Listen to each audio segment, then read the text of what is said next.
بابا حجاب مال قرآنه، کسی که منکرش بشه اعدامه.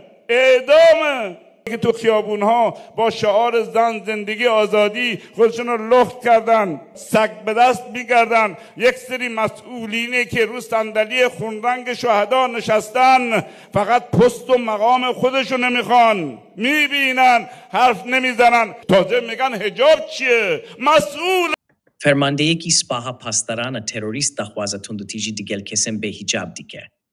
Pastarekî terorîstê rejîmeyê bî navê Hesen niya ku pîleya serdariya rejîmê heye, li bernameyeke televizyonî de daxwaza reftara herî tundî tîj digel kesên pînpekerê yasaya hicaba bî zorê dike û ragiyahniyê ku gotûbêj digel wan kesan çareser اگر رهبری اذن بدهد، اجازه بدهد، همین جام خدا شاهده پوست از کله اینا در میاره.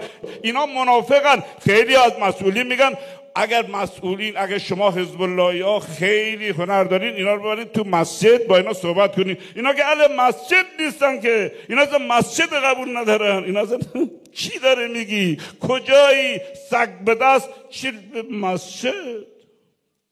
باید با اینا با اشد مجازات چارەسەرنینە و دی به پیست و چرمه سر وان را کرن. هرویسا ناو بری تیوی برزی کرنک کرت بی جن و کچن سرهیل درین شورش جینایه کچن که هجابا بی زوره بی ریو نابین بی سگ بی دست بی ناو کر.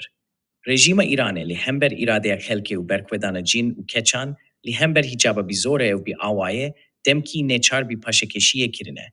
لی کسن وهمی و هرویسا تنداجوین رژیم و پاشکشیه کبیل ناکن. و تکزی دیکن که دیبه بی دیرندانه ترین روش رفتار دیگل کسن به ایجابا بیکن.